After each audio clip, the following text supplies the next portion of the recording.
जय श्री कृष्णा। तो दर्शकों, आज हम आपको जानकारी देने जा रहे हैं एक और विशेष स्थान के विषय में, जिसका नाम है अड़ीग। मथुरा से पश्चिम में 9 मील की दूरी पर मुख्य राज्य मार्ग पर गोवर्धन से 4 मील पूर्व में अड़ीग स्थित है। सखाओं के साथ श्री कृष्ण ने यहाँ सखियों से अड़कर दान लिया था, इसलिए इसका नाम अड़ीग है।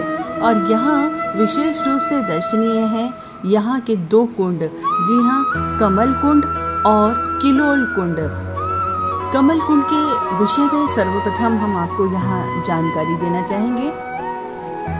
कमल कुंड नामक इस स्थान पर श्री 108 हरिदास महाराज जी ने अपने भजन के प्रताप से यहाँ पर दिव्य कमल पुष्प की उत्पत्ति की थी। इसके चलते 150 वर्ष तक यहाँ इस कुंड में पुष्प खिलते रहे, लेकिन वर्ष 2020 में ये कमल के जो फूल थे यहाँ खिलने बंद हो गए, क्योंकि यहाँ पर बस्ती का गंदा पानी आने लगा था और ये सब विलुप्त हो गए। फिर ग्रामीणों के द्वारा एक अनुरोध पर यमुना मिशन नामक संस्था ने यहाँ पर इस कुंड का जीर्णोद्धार कराया और उसके बाद में यहाँ पुनः कमल के पुष्प खिल उठे। यही कमल कुंड पर एक विशेष रूप से दर्शनीय मां लक्ष्मी का मंदिर है। यहाँ आने वाले दर्शनार्थी कभी खाली हाथ नहीं लौटते। तो ये जो स्थान है सिद्ध स्थान है। यहाँ पर भजन स्थली होने के साथ, तपस्थली होने के साथ साथ ये इन पुष्पों की वजह से भी ये दर्शनीय है, अलौकिक है। आज भी यहाँ संतान प्राप्ति के लिए दूर दूर से श्रद्धालु दर्शन करने के लिए आते हैं। यही नहीं, कुंड के बीचों बीच में मां लक्ष्मी जी का मंदिर भी है। यहाँ आकर दर्शन करने से जीवन में आई आर्थिक समस्याएं भी धीरे धीरे दूर होने लगती हैं। यह स्थान सिद्ध तीर्थ है, क्योंकि यहाँ स्वयं श्री कृष्ण बलराम गौचारण करने के लिए आए हैं। इसी स्थान पर एक लीला ऐसी भी हुई है जिसका वर्णन परम श्रद्धेय मलुक पीठाधीश्वर परम पूज्य राजेंद्र दास जी महाराज जी अपनी कथा में बताते हैं। आपने अड़ीग देखा है? अड़ीग गिरिराज जी के पास में अड़ीग। तो मथुरा रोड, गिरिराज जी से मथुरा रोड पे जाते हैं तो अड़ीग आता है। अड़ीग में एक कमल कुंड है। उस कमल कुंड के पास एक संत रहते थे। गौड़ी इस परंपरा के संत थे, बड़े भजनानंदी संत थे। अत्यंत निष्काम भाव से अहर्निश भजन करते थे। वृद्ध थे। एक शिष्य उनकी सेवा में रहता था, क्योंकि शरीर बहुत वृद्ध था। और वो शिष्य भी ऐसा था, गुरुगत प्राण था। माने गुरु सेवा में प्राण समर्पित करके, प्राणपण से लगा हुआ शिष्य था। निरंतर गुरु जी की सेवा करता, अहर्निश गुरु जी की सेवा करता।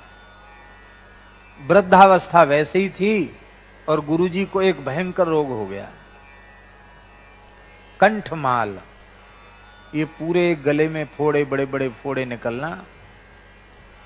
वो सब फोड़े बड़े हो गए, उनमें मवाद आ गया और भयंकर कष्ट, कंठमाल कहते हैं उस रोग को। और महात्मा ऐसे विचित्र कि उस भयंकर रोग में भी उनकी माला चलती रहती। शिष्य रोता गुरुजी की पीड़ा को देख करके, कहता गुरुजी आपकी दवाई। अरे बोले बच्चा, ये प्रारब्ध है, अपने आप कट जाएगा, भोगने से कट जाएगा। एक दिन गुरुजी की पीड़ा सहन नहीं हुई, वो कमल कुंड के पास बैठ करके रो रहा था। तो ठाकुर जी को दया आ गई। सच्ची घटना है ब्रज की। ठाकुर जी को दया आ गई तो कृष्ण बलराम गैया चराते भय वहां से निकले, ग्वारिया के वेश में। ग्वारिया को भेष धरी गायन पे आवे। ग्वारिया के भेष में ठाकुर, अरे बाबा काई को रो रहे, हमारे गुरु जी के ये हो गया, बीमारी हो गई बहुत, हम उनसे दुखी हैं इसलिए रो रहे हैं। गुरु जी तो कुछ नहीं, वो तो सह लेते हैं, पर हम नहीं सह पा रहे हैं, ऐसे सब पस चूरा है,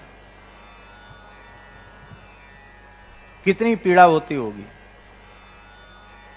तो ठाकुर जी बोले, देख बाबा तेरो गुरु बड़ो हठी है, वो ने कहू मन में संकल्प कर ले ना तो स्वस्थ है जाएगो। अपने ठाकुर जी ते प्रार्थना कर ले तो स्वस्थ है जाओ, पर वो प्रार्थना ही नहीं करे, न स्वस्थ है वे को संकल्प करो तो वो बाई में वाय आनंद है, कहा क्यों जाए।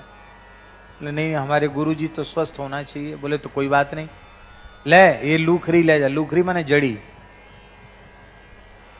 तो जड़ी ले आए ठाकुर जी, कोई घास सी उखाड़ के ले आए, बोले इसको ऐसे ऐसे कमंडल में ऐसे ऐसे पीसना और उसका पानी रात को लगा देना, ठीक हो जाएंगे।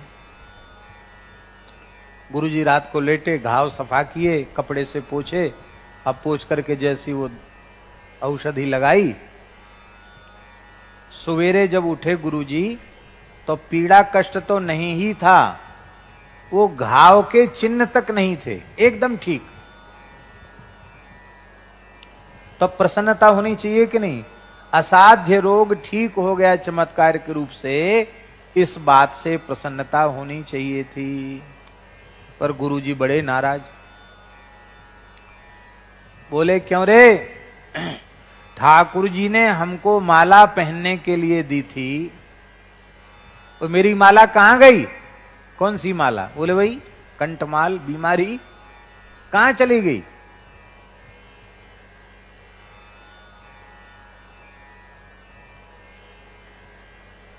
वो तो सिद्ध महात्मा थे, उन्होंने सब समझ लिया। अरे हमारे शरीर का प्रारब्ध हमको भोगने देते, तुम क्यों परेशान हुए?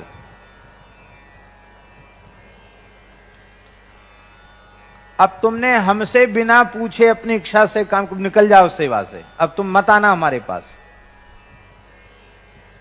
बोला महाराज चाहे जितनी कठोर सजा दो, ये दंड मत दो। ले एक ही शर्त है, हमारी माला वापस ला, नहीं तो जा यहां से, करिया मोह करे यहां से। अब बेचारा शिष्य आके फिर सरोवर बैठ के फिर रोने लग गया, हे भगवान गुरुजी तो बहुत नाराज, क्या किया जाए? कहते खाएंगे पिएंगे नहीं, हमारी माला लाओ। तो ठाकुर जी फिर गैया चराते भये, चराने के लिए सवेरे सवेरे ठाकुर जी फिर निकले। अब देखो गुरु सेवा का फल, शाम को दर्शन हुआ ठाकुर जी का, कृष्ण बलदेव का, सवेरे दर्शन हुआ। बोले क्यों रे बाबा अब काय को रो रहे? बोले गुरु जी कहते हमारी माला चलेगी। अरे मैंने तो कल ही समझाई कि तेरो बाबा बड़ो हठी है, तेरो गुरु जी बड़ो हठी है, वो मानेगो नहीं, तो तुम्हारी क्या इच्छा है?